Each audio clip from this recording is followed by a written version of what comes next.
Casual. Oferecimento Iguatemi Campinas. Tudo em moda, cultura, gastronomia, entretenimento e tecnologia. Colégio Oficina. A educação do seu filho em primeiro lugar. Galeria Shopping. O shopping que inspira a moda.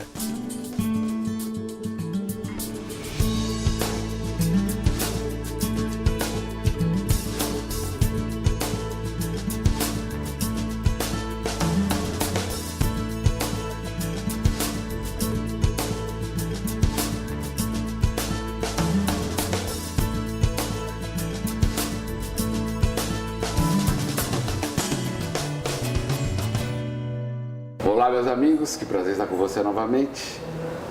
Eu, vez por outra, costumo trazer também alguns economistas, homens desta área da ciência, da economia, para dizer e dar o seu parecer e dizer o porquê das coisas estarem como estão, seja aqui, seja acolá, seja nacional, internacional, desde que, naturalmente, tenhamos o mínimo necessário de uma referência para você poder acordar de manhã e falar: Senhor, obrigado por mais um dia.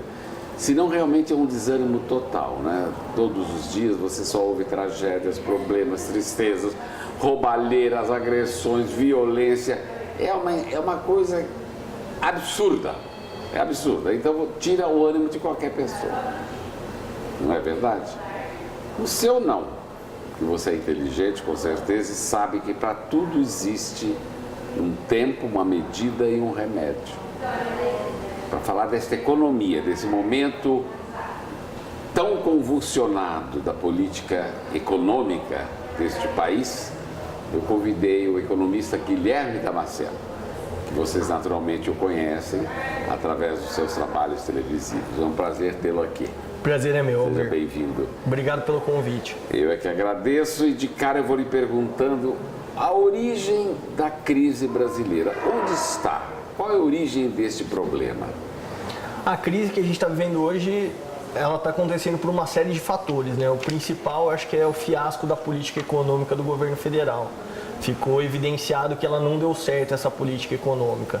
Então, esse desajuste fiscal, o governo gastar mais do que arrecada, forçar uma taxa de juros artificial, tentar conter de maneira errada a inflação, tentar conter o preço da energia elétrica, dos combustíveis. Chega uma hora que você não consegue mais conduzir a economia de maneira artificial. O mercado pressiona e a gente começa a sentir os efeitos da crise. Então as empresas estavam com uma expectativa por conta de toda essa política econômica e essa expectativa não se concretizou. A economia depende de confiança do mercado e o mercado perdeu a confiança no governo federal por conta desse fiasco da política econômica. Agora, pode ser que lá atrás, digamos, a coisa já tenha tido um início, Guilherme, isto é, não é que venha somente do governo que aí está, ou desses últimos 10 anos ou 15 anos de governo, vamos dizer. Você acha que a coisa começa quando entra o governo petista? O Brasil estava vivendo um momento favorável quando começou essa política econômica do governo PT. O governo Fernando Henrique fez um trabalho muito grande de garantir a estabilidade. Desde o Plano Real, o Brasil estava se tornando um país mais estável economicamente, estava atraindo mais investimentos para o país. E depois, com a entrada da Dilma principalmente, a gente teve uma mudança, uma ruptura desse momento favorável. Foram feitas algumas medidas diferentes das que estavam sendo adotadas nos últimos anos que acabaram prejudicando muito a economia. Então a gente pode falar sim que a partir do primeiro mandato da Dilma as coisas começaram a piorar muito. O Lula ele deu muita continuidade à política econômica do Fernando Henrique. Não houve uma ruptura significativa brusca, violenta. Exato, né? da forma de conduzir a política econômica. Essa mudança mais significativa aconteceu no governo Dilma já. Mas, por exemplo, a influência de fora, isto é, o mundo passa por uma crise, convenhamos. E esses últimos anos, que foram muito convulsionados por N motivos, tanto a Europa quanto os Estados Unidos, a Ásia, a China, que todo mundo trazia aí no seu bojo, aliás, ela trazia no seu bojo uma grande esperança de ser uma das maiores nações do mundo, de repente começa também a coisa de se dissolver em alguns segmentos. Essa turbulência externa afeta a nossa política econômica também? Será que, aliás, aproveitando, que essa turbulência também não fez com que este governo de Dilma Rousseff se desmoronasse economicamente? O contexto internacional acaba influenciando sim nacionalmente, mas não dá para a gente culpar o contexto externo. Hoje a gente está vivendo uma situação que a China está diminuindo o seu crescimento, que os Estados Unidos está enfrentando uma valorização da sua moeda. Mas nos últimos 2 anos a gente não estava vendo esse contexto. A crise mesmo de 2008, o Brasil conseguiu superar bem a crise. Passou incólume, né? Sim, enquanto os Estados Unidos enfrentou uma taxa de desemprego alta, muitos países enfrentaram uma retração, o Brasil continuou crescendo. Então não dá para culpar só o contexto externo. A partir de 2010 que a gente vê a situação do país piorando. Aqui você atribui, por exemplo, seja dos senhores ministros da Fazenda, Planejamento, Banco Central, enfim, da área econômica, ou da própria presidente, que é intervencionista, que ela vem com a mão pesada, me parece que é assim que funciona. As suas informações são essas, que ela intervém na política econômica? Hoje a gente pode ver uma política intervencionista, sim, do governo federal. Tanto que a expectativa do mercado era que na semana passada o Banco Central aumentasse a taxa de juros para tentar conter a inflação e não aconteceu isso, foi mantida a taxa de juros atual. E muitos especialistas estão atribuindo essa manutenção da taxa de juros a uma política intervencionista do governo federal. Então, aí é que vem a pergunta segunda, Guilherme. Na medida que a situação se apresenta com esse quadro absolutamente errado, digamos, na conduta da política econômica, como é que os senhores ministros e a própria presidente não percebem e não tenta dar uma guinada? A que você atribui isso?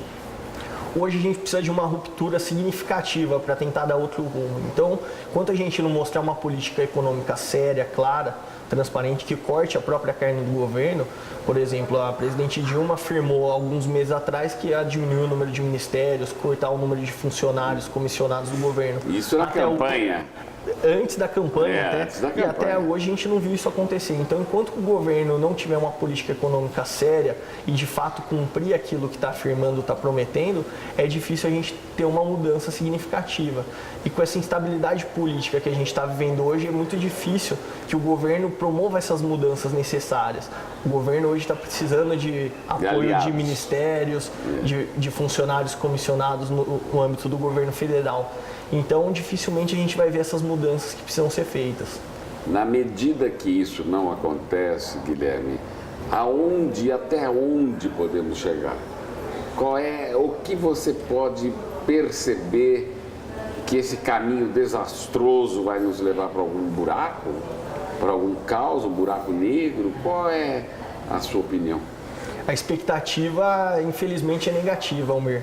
Enquanto que o mundo inteiro está enfrentando uma situação favorável hoje, apesar das instabilidades pontuais que a gente vê aí na China, no Oriente Médio, o Brasil está enfrentando uma recessão. No ano de 2015 a gente caiu 2,5% do PIB e a expectativa do FMI, Banco Mundial, é para que agora, esse ano de 2016, a gente caia 3,5% do PIB. É muita coisa. É muita coisa. Então a gente está perdendo a credibilidade do país, a gente está perdendo as riquezas. E a expectativa é que melhore só a partir de 2018. As projeções para o ano que vem são de recessão ainda ou crescimento zero. Só em 2018 a gente vai conseguir vislumbrar uma mudança desse cenário. Isso se o governo adotar uma política econômica coerente, que até esse momento a gente não viu. Mas há possibilidade de ele adotar uma política coerente? Com todo esse aparato, digamos assim, esse aparelho, aliás, vou usar o termo melhor, aparelhamento da máquina administrativa, porque aparato é até uma coisa maravilhosa.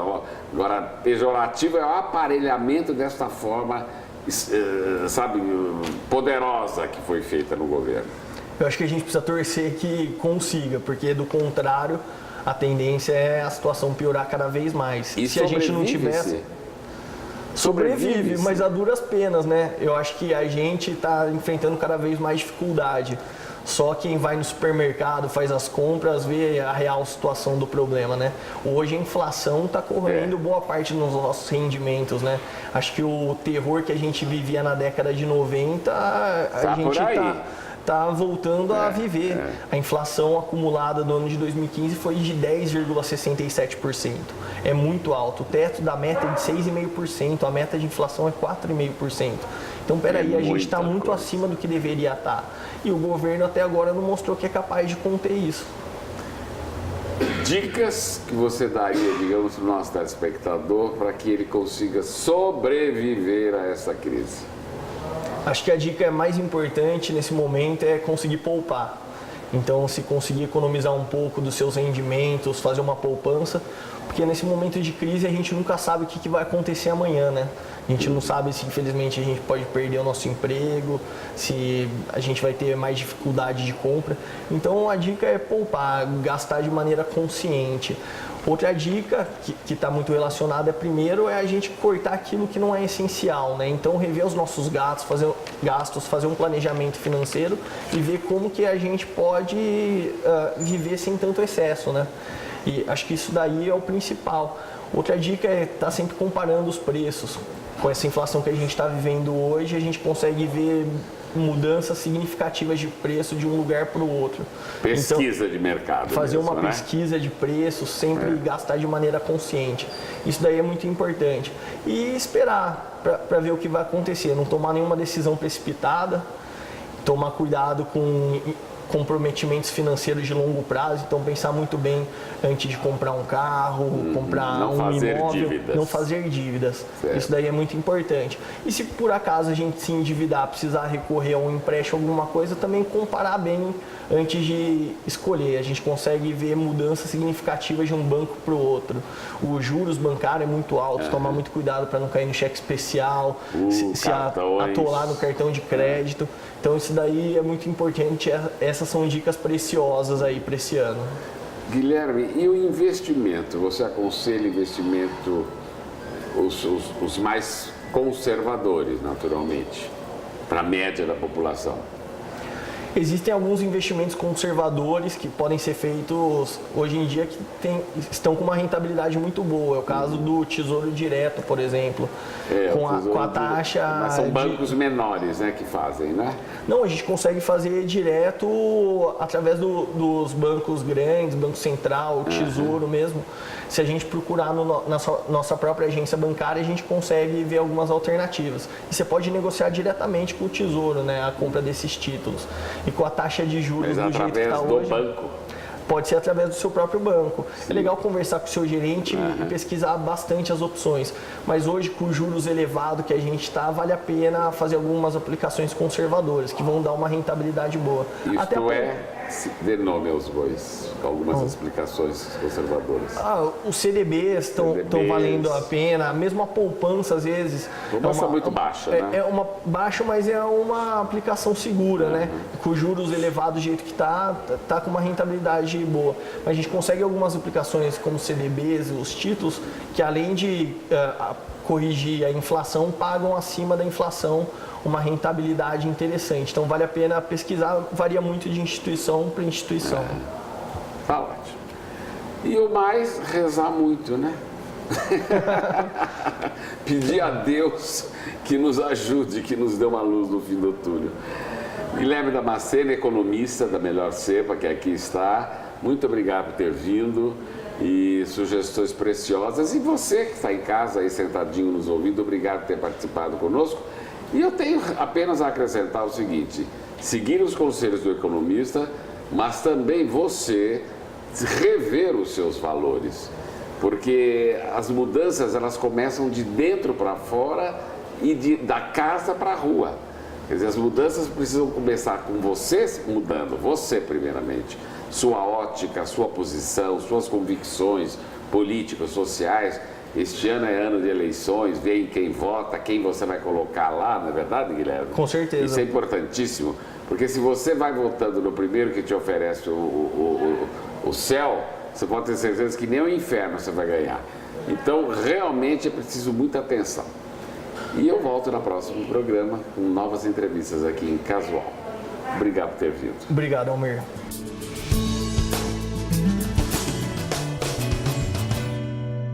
Passar nas melhores universidades não basta.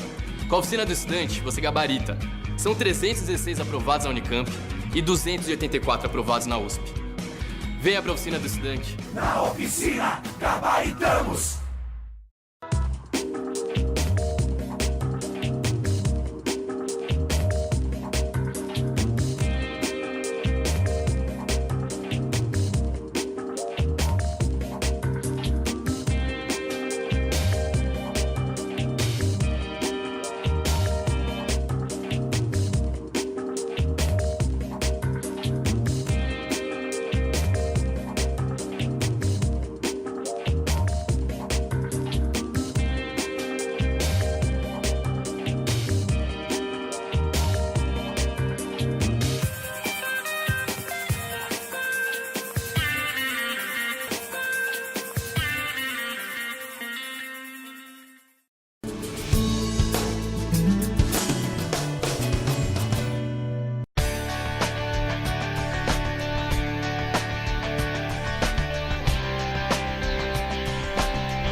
Passar nas melhores universidades não basta.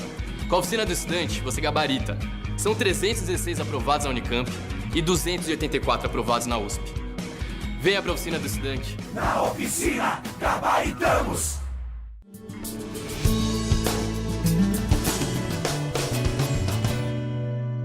Olá, que prazer estar com você novamente, diretamente do Espaço Gourmet da Bom Tempo.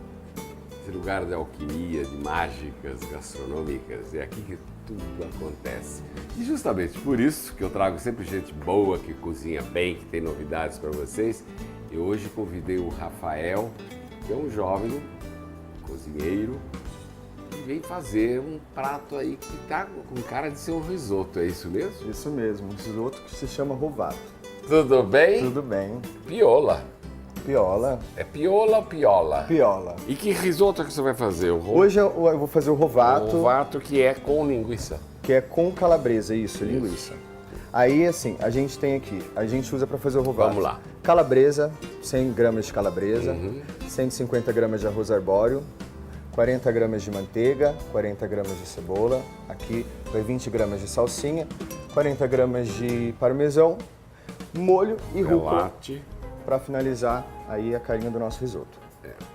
Tá ótimo. E você fez um brodo aqui. Isso, esse daqui é o que, nosso... aliás, tá delicioso o cheirinho. Tá, o que cheiro é você muito colocou salsão, cebola, cenoura, que é a base, né? Isso. Delícia. Esse é o nosso caldo que a gente usa para fazer o arroz e também para finalizar o risoto. Então, mãos à obra. Vamos lá? Eu vou ficar aqui do seu lado conversando, você vai cozinhando. Tá bom. Então, primeiramente a gente coloca aí uma colherzinha de manteiga, né? Pra gente... Rafael, com ou sem sal? Geralmente a gente usa sem sal. Isso. Mas pode ser com sal também. Bom, a manteiga deu uma derretida, a gente vai colocar a calabresa. Ah, você refoga a calabresa. Isso, a gente refoga a calabresa junto com a cebola. Você não doura a cebola. Você faz junto. A gente dá uma douradinha aqui, rapidinho. Rafael, então você refogou, agora você vai começar o arroz. Isso, vamos lá. Preparar o arroz. Então vamos lá, manteiguinha. Você não usa um pouco de azeite? Não, nesse risoto a gente não usa azeite. A gente dá uma leve refogadinha na cebola. Pronto. Aqui a gente já entra com o arroz. Aqui, na verdade, nessa parte, você já pode colocar o sal se você quiser. Mas você vai colocar já? Sim, coloca um pouquinho de sal. Bem pouquinho, né? Como eu disse, a gente vai usar a calabresa que já é um pouquinho salgada. Mas a calabresa vai cozinhar aí depois, né? Vai. Tá. Aqui, agora a gente vai entrar com vinho branco, né? Risoto. O vinho também você coloca a quantidade que provavelmente for quase cobrir o arroz. Ele evapora, já fica Exatamente. só e vai... Começou a ferver, a gente vai pôr uma conchinha do caldo de legumes aqui também. E agora o trabalho é mexer e mexer. Muito bem. Rafael, agora você vai passar para aquela panela. Que Isso, aqui você exatamente. Deu... Perfeito. Que a gente então, vamos lá. Deu o começo do risoto, o ponto do risoto. Vamos voltar para essa panela. Tá. Que tem aqui a nossa linguiça Exatamente. calabresa. Cebola. Refogada Com manteiga. Maravilha. Pode passar, então. Isso. Aí agora a gente vai passar o risoto para essa panela. Vamos aqui.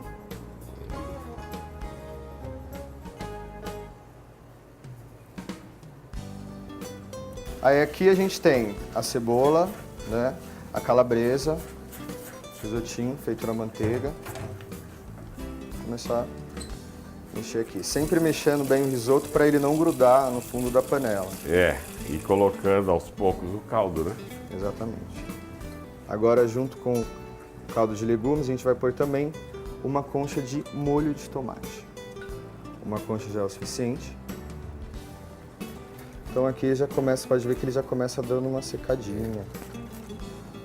Bom, Almir, aqui já está pronto pra gente finalizar o risoto. Tá bonito, hein? Tá bonito, o cheiro tá muito bom. A gente vai pôr salsinha. Salsinha, pode pôr aqui toda a salsinha. 40 gramas de salsinha, vai. Mexidinha bem rápido para não grudar no fundo. Já tá legal. A gente vai colocar mais um pouco de manteiga. E agora vai bater. Aqui, com licença. Pode pôr. Mais uma.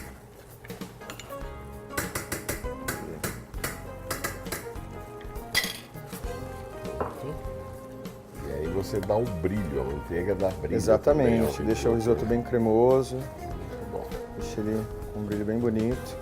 Olha, bonito está. Obrigado. Agora vamos ver o sabor definitivo, tá?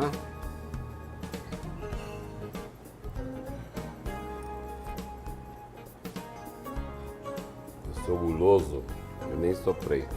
Na hora daquele óleo lá. Tá bom.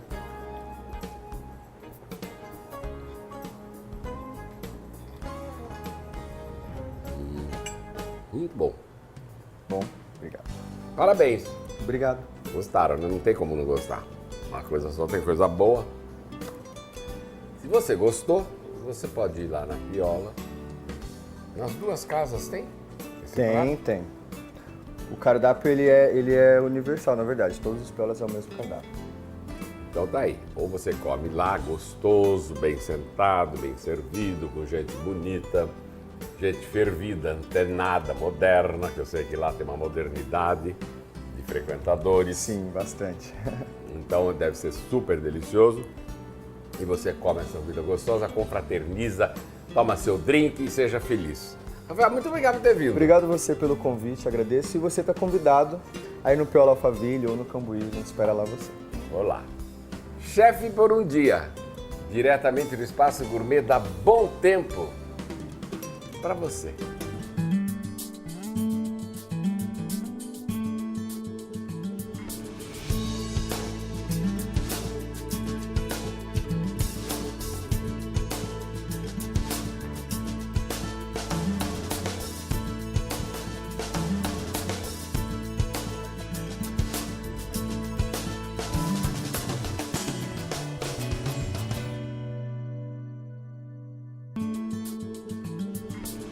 Casual. Oferecimento Iguatemi Campinas. Tudo em moda, cultura, gastronomia, entretenimento e tecnologia. Colégio Oficina. A educação do seu filho em primeiro lugar. Galeria Shopping. O shopping que inspira a moda.